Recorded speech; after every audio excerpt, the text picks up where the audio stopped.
بسم الله الرحمن الرحيم. نحمد الله سبحانه وتعالى الذي يقول يا أيها الذين آمنوا اتقوا الله حق تقاته، والصلاة والسلام على من أدى الأمانة وجاهد في الله حق جهاده. کائنات کے امام صلی اللہ علیہ وسلم کی نماز اور آج اس سلسلے کا ہمارا 12واں سبق. بات ہو رہی ہے سجدے کی.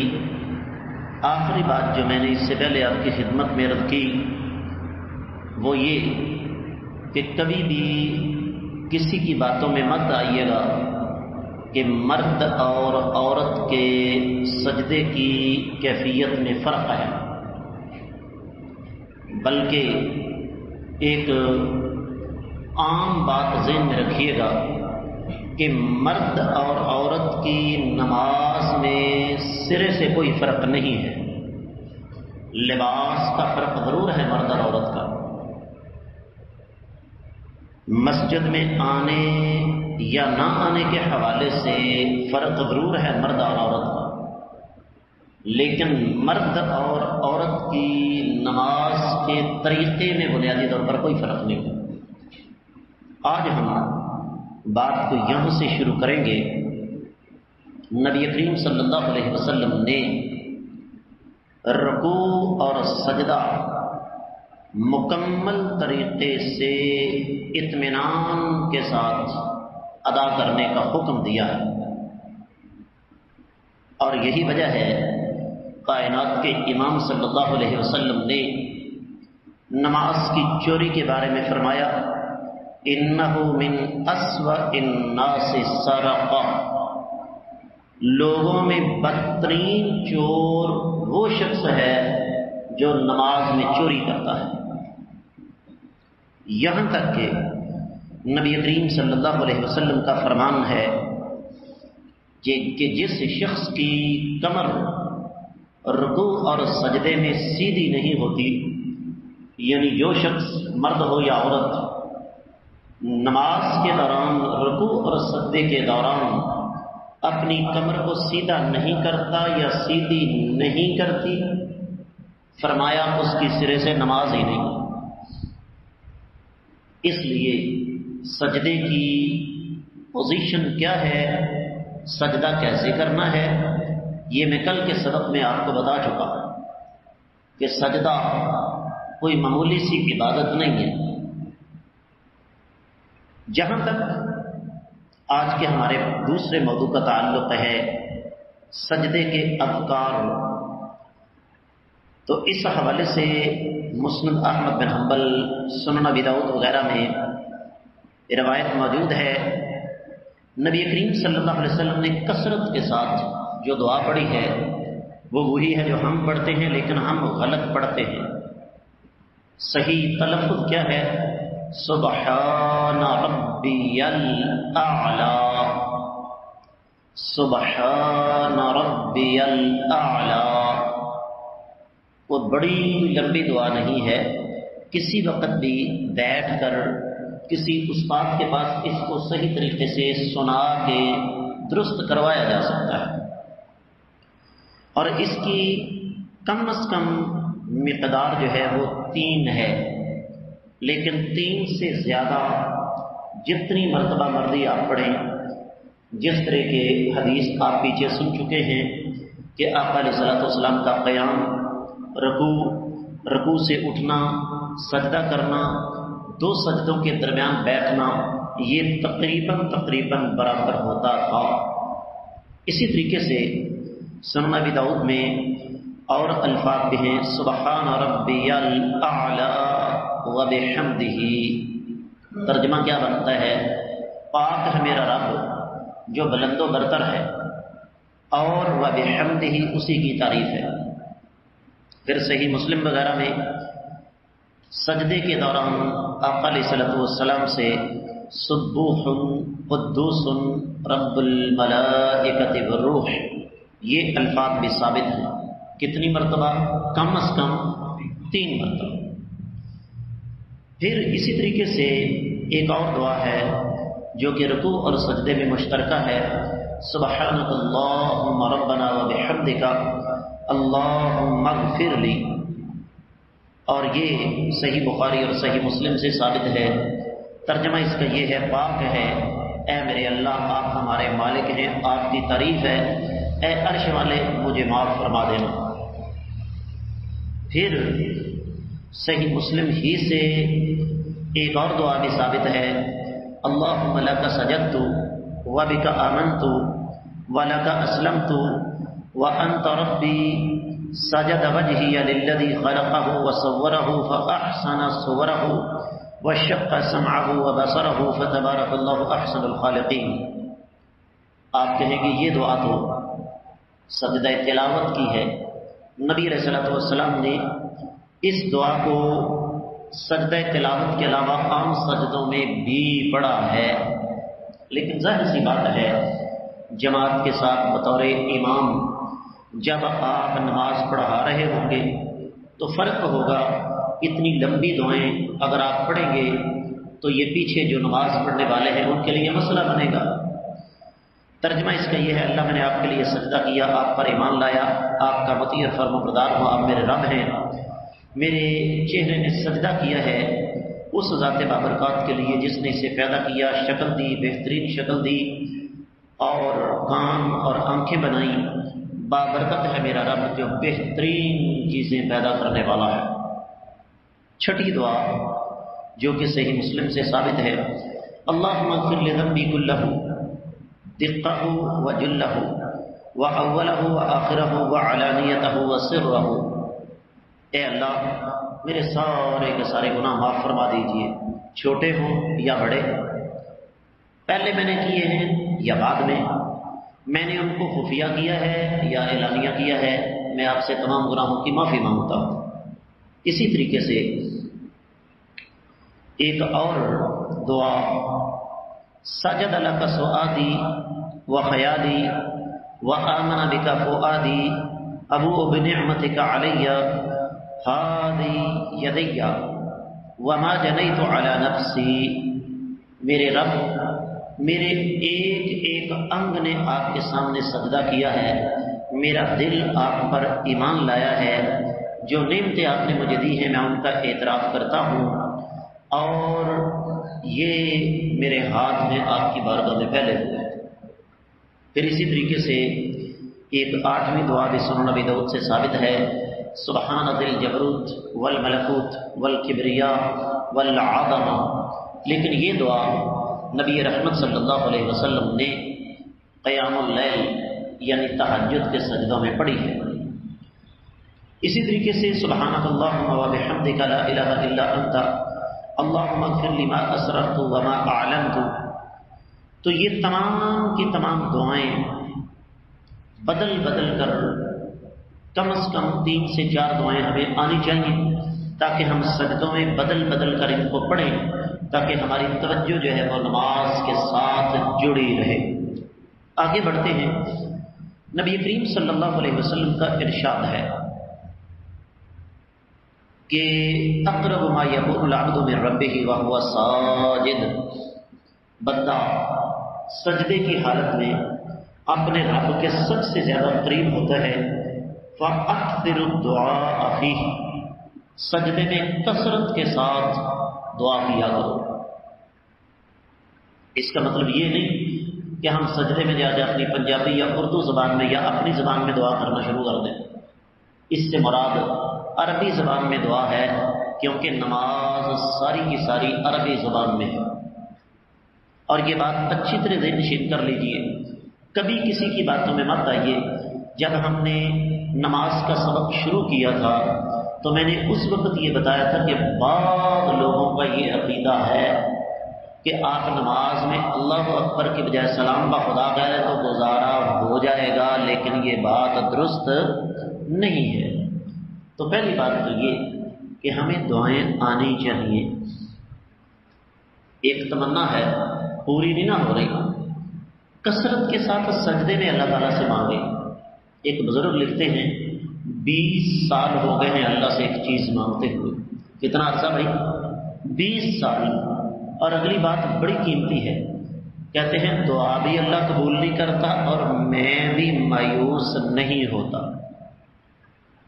اس لیے کہ پتہ ہے اس کے علاوہ کوئی دینے والا تو ہے نہیں، اور وہ بہتر جانتا ہے کہ اسے کب عطا کرنا ہے۔ ہمارا کام ہے مانگنا، اس کا جی چاہے دے، اس کا جی چاہے نہ دے، اس کا جی چاہے جلدی دے دے، اس کا جی چاہے دیر سے دے دے۔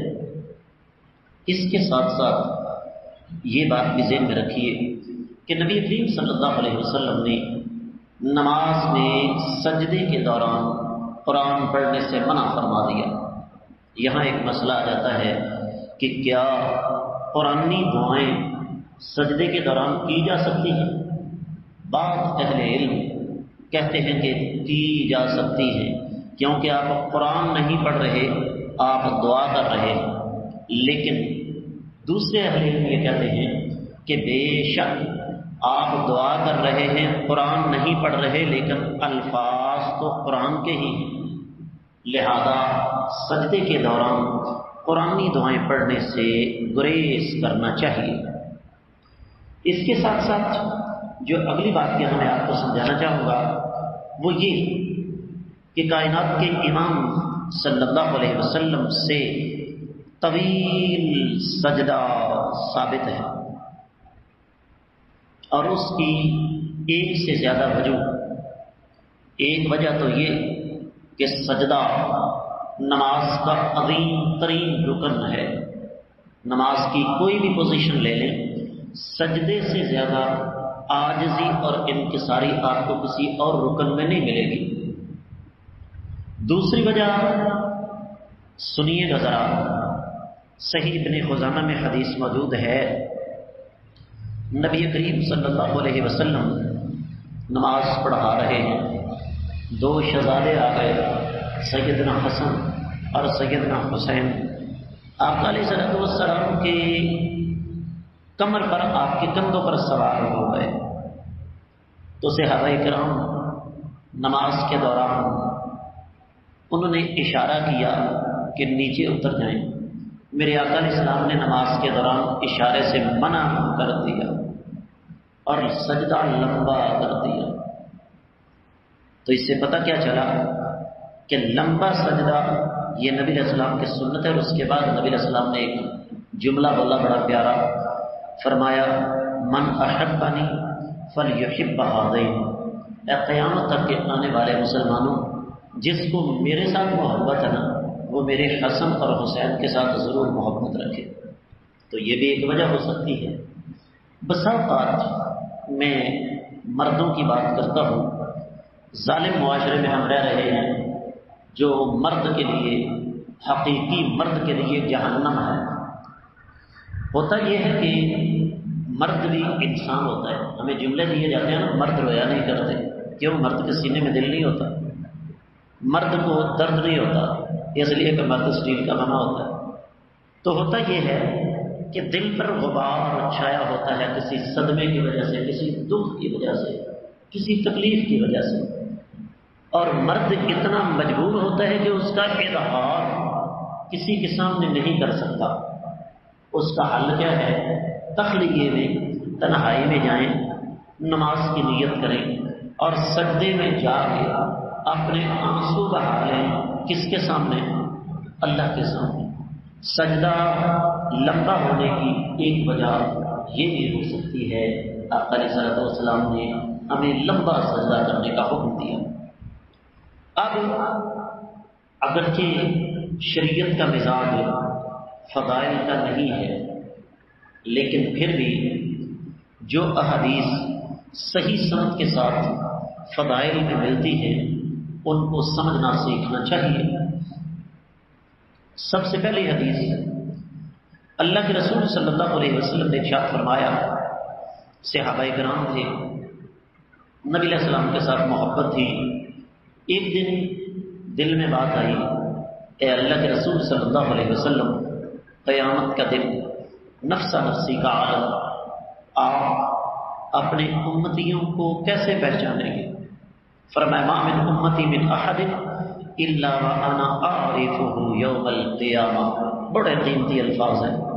فرمایا میری امت کا ایک فرد بھی ایسا نہیں جس کو میں قیامت کے روز پہچان نہ سکوں.